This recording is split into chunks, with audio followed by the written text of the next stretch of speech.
Good morning students. आज के session में हम बोर्ड के बच्चों के लिए सॉल्यूशन का 5वां पार्ट लेकर के आए हैं।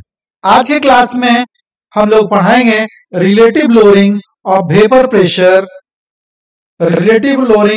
प्रेशर, और कुछ न्यूमेरिकल्स को देखेंगे, कुछ न्यूमेरिकल्स के ट्रिक को भी देखेंगे। एमसीक्यू में कैसे होगा और सब्जेक्टिव में कैसे होगा। पिछले क्लास में हम लोग deviation of real solution from ideal solution, azeotropic mixture और कॉलिगेटिव प्रॉपर्टीज ऑफ सॉल्यूशन को हमने देखा था।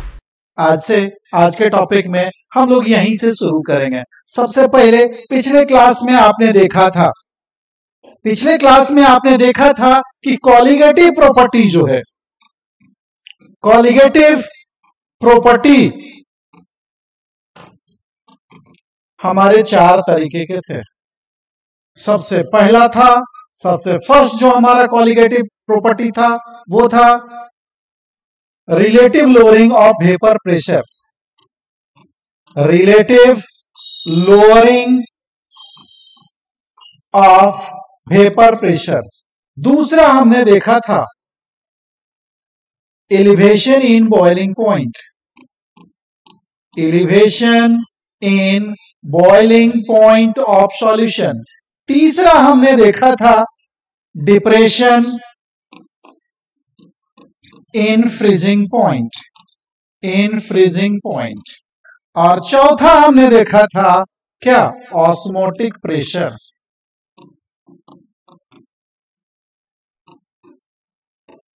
इसके साथ हमने एक लाइन ये भी समझाया था कि जितना भी कॉलिगेटिव प्रॉपर्टी होगा, क्या होगा, कॉलिगेटिव प्रॉपर्टी ये डायरेक्टली प्रोपोर्शनल टू होता है नंबर ऑफ पार्टिकल्स। बच्चों, नंबर ऑफ पार्टिकल्स का जब डायरेक्टली प्रोपोर्शनल होगा तो इसको ऐसा कह सकते हैं क्या कि ये जो है डायरेक्टली प्रोपोर्शनल टू होगा number of mole of particles. और आप जानते हैं कि मोल जो होगा वो होता है मास बाय मोलर मास, तो इसको कॉलिगेटिव प्रॉपर्टी को हम लोग कह सकते हैं inversely proportional to mass of, mass नहीं कहिए, inversely proportional to molar mass of, inversely proportional to molar mass of solute particle, inversely proportional to molar mass of solute particle. बच्चों, ये जो कॉलिगेटिव प्रॉपर्टी पढ़े हम लोग, उसके अंतर्गत हम लोग सबसे पहला जो आज चलेंगे वो चलेंगे क्या, relative lowering of vapour pressure. आज के सेशन में हम लोग देखेंगे किसको, relative lowering of vapour pressure. बच्चों, इसमें कुछ टर्मिनोलॉजी थी जो पिछले क्लास में डिस्कस कर दिया था, इसलिए हमने कहा थी सबसे पहला है vapour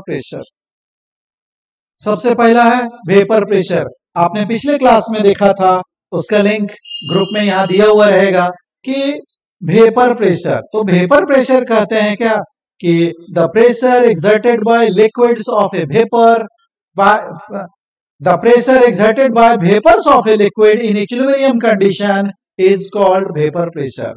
The pressure exerted by vapors of a liquid in equilibrium condition is called vapor pressure. तो हमारा यहाँ जो वेपर प्रेशर निकल के आता है, वो वेपर प्रेशर को जब कभी भी हम लोग देखते हैं तो वेपर प्रेशर आपका लिक्विड का जो वेपर प्रेशर होगा किसी भी टेम्परेचर पर इक्विलिब्रियम कंडीशन में, उसको वेपर प्रेशर कहेंगे। अगर ग्राफिकली रूप से अगर देखें, हमने 2 एक्सिस रखा है, एक्स एक्सिस पर हम लोग टेम्परेचर रखते हैं और वाई एक्सिस पर हम लोग क्या रखते हैं, वेपर प्रेशर रखते हैं। तो अगर हम लोग वेपर प्रेशर के लिए ग्राफ में चलेंगे तो ये हमारा होगा क्या, solvent, that is pure solvent. और ये कर्व हमारा क्या होगा, सॉल्यूशन। ये कर्व हमारा क्या कहलाएगा, सॉल्यूशन। तो अगर हम लोग रिलेटिव लोअरिंग की बात करें तो रिलेटिव लोअरिंग में कुछ एक टर्म्स निकल के आएंगे।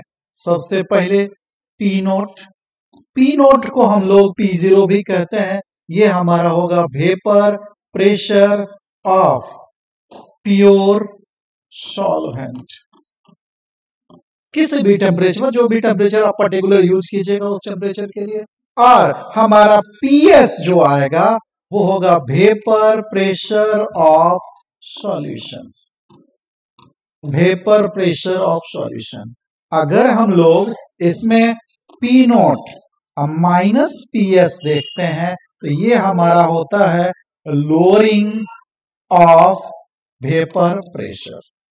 हमारा टॉपिक तो है relative lowering of vapour pressure. तो रिलेटिव लोअरिंग की जब चर्चा करेंगे तो ये आएगा P naught minus PS by P naught equals to relative lowering of vapour pressure. P naught और PS, P naught minus PS upon P naught, ये हमारा निकल के आएगा relative lowering of vapour pressure. आगे जो है हम लोग इसमें जब भी relative lowering of vapour pressure देखते हैं, मतलब relative lowering of vapour pressure, जब हम लोग इसको इसमें कुछ वैल्यू निकालते हैं, क्या है हमारा है calculation, calculation of molar mass of solute from relative lowering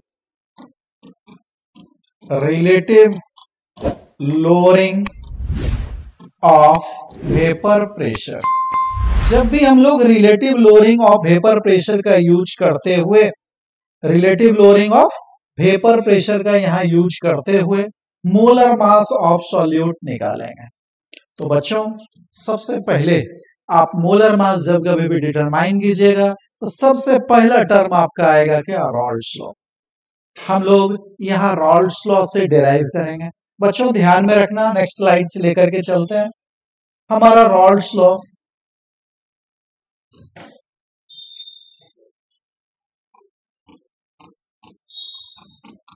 रॉल्ड्स law. बच्चों रॉल्ड्स लॉ जो है ये हमारा कहता क्या है,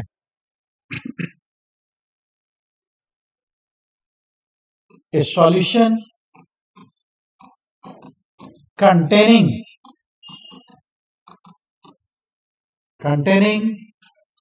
non-volatile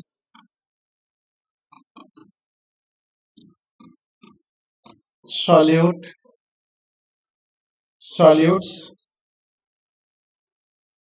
vapor pressure is directly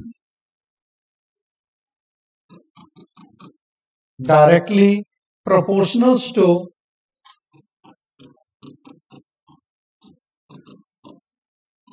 to vapor pressure of a solution containing non-volatile solutes, vapor pressure is directly proportional to mole fraction of solvent. A solution containing non-volatile solute, vapor pressure is directly proportional to mole fraction of solvent. कोई भी solution में अगर non volatile solute dissolve है, ऐसे कहिए solution containing non volatile solute, there vapour pressure, इसमें जोड़ दीजिए, there vapour pressure is directly proportional to mole fraction of solvent. मतलब हमारा सॉल्यूशन का जो वेपर प्रेशर है PS, वो डायरेक्टली प्रोपोर्शनल टू हो जाएगा क्या, X2। अगर हम लोग प्रोपोर्शनल का सिंबल यहां से हटा दें उसके लिए कांस्टेंट लगेगा। हमने लिया PS equals to K into X2। K क्या है, कांस्टेंट है। आप जानते हैं कि अगर हम लोग फॉर प्योर सॉल्वेंट लें, प्योर सॉल्वेंट लें तो क्या होगा, पीएस जो है वो हमारा पी नॉट हो जाएगा। पीएस क्या हो जाएगा, फॉर प्योर सॉल्वेंट पीएस हमारा पी नॉट हो जाएगा, और X2 जो है वो हमारा क्या होगा, 1 होगा। अगर ये सारी बातें अगर इक्वेशन 1 में पुट करें, क्या पीएस का वैल्यू और X2 का वैल्यू जब पुट करें तो हमारा इक्वेशन क्या निकल के आएगा, हमारा इक्वेशन निकल के आएगा पी नॉट इक्वल्स टू के। इसको हम लोग इक्वेशन 2 कहते हैं, और क्या करते हैं, फ्रॉम इक्वेशन 1 एंड 2 हम लोग के स्थान पर पी नॉट प्लॉट कर देते हैं, तो हमारा पी एस इक्वल्स टू निकल के आता है P not into X2, P not into X2। अब बच्चों इसमें जो ध्यान देने वाली बात है, जो सबसे इंपॉर्टेंट बात है, वो क्या है कि X1 plus X2 equals to, हम लोग जानते हैं X1 plus X2 equals to 1, तो हमारा X2 क्या होगा, 1 माइनस X1, तो हम लोग X2 के स्थान पर 1 माइनस X1 रख लेते हैं, तो PS equals to P naught into 1 minus X1। अब जब हम लोग 1 माइनस X1 रखते हैं, P नॉट को इस side right side left side ले आते हैं, PS by P naught equals to 1 minus X1। तो हम लोग इसको ऐसा लिख सकते हैं क्या, X1 को इधर कर लेते हैं, उसको इस साइड कर लेते हैं, तो हमारा होगा 1 minus PS by P naught equals to X1। अब अगर आप लेते हैं P naught minus PS by P naught equals to हमारा X1 आता है। मतलब इस लाइन से हमें यह पता चलता है relative lowering of vapour pressure is equals to mole fraction of solvent. Mole fraction of solute, मतलब यहां हम लोग नोट करके लिख सकते हैं क्या, relative lowering of vapour pressure is equals to किसके, मोल फ्रैक्शन ऑफ सॉल्यूट के। Relative lowering of vapour pressure is equals to mole fraction of solute. अब इसके लिए मोलर मास निकालते हैं। Case first, for dilute solution, case first for dilute solution. बच्चों ज्यादातर question जो सब्जेक्टिव में होता है वो डाइल्यूट सॉल्यूशन का दिया हुआ रहेगा, तो उसके लिए आप क्या यूज कीजिएगा, उसके लिए हमारा जो from dilute solution, from Raoult's law,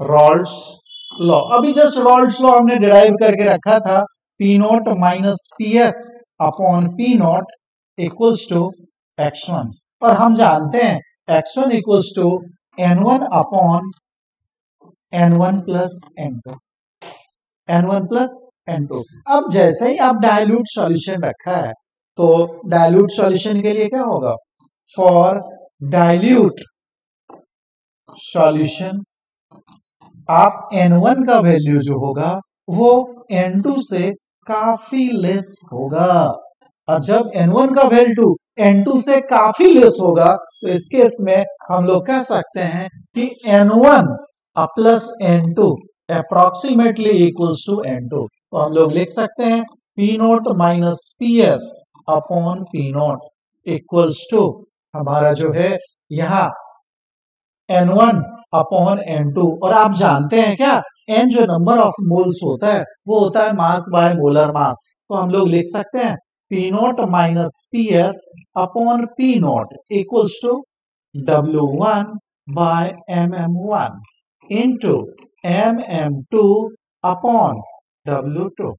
बच्चों हमें मोलर मास ऑफ सॉल्यूट पूछा गया है, MM1 पूछा है, हम लोग MM1 क्या करेंगे, MM1 equals to W1 into MM2 upon W2 into P naught minus P S, P naught minus P S into P naught, ये हमारा किसके लिए आ रहा है, डाइल्यूट सॉल्यूशन। बच्चों ऑब्जेक्टिव में जब सवाल आते हैं वो कैलकुलेशन एग्जैक्ट के लिए लेता है, वो डाइल्यूट नहीं मानता है, वो एग्जैक्ट के लिए मानता है। तो अगर हमारा ये कंसंट्रेटेड सॉल्यूशन होता, केस 2 फॉर कंसंट्रेटेड सॉल्यूशन, हम लोग चलते हैं from Raoult's law. Raoult's law आप देखे हैं क्या, P naught minus P S by P naught equals to x1 equals to n1 upon n1 plus n2। बेटा बीच वाला जो टर्म है इसको हम छोड़ देते हैं, सीधे सीधे ले लेते हैं, P naught minus P S equals to n1 upon n2। अगर इसको रिवर्स कर दें तो क्या होगा, P naught upon P naught minus P S, हमने दोनों तरफ जो है रिवर्स कर दिया, इन्वर्स कर दिया है, तो हमारा इधर क्या निकल के आएगा, n1 upon n1 plus n2 upon n1। अब यहाँ n1 से दोनों से डिवाइड कर दें तो हमारा टर्म क्या निकलेगा, P naught upon P naught minus P S equals to 1 plus n2 upon n1, P naught by P naught minus P S plus 1।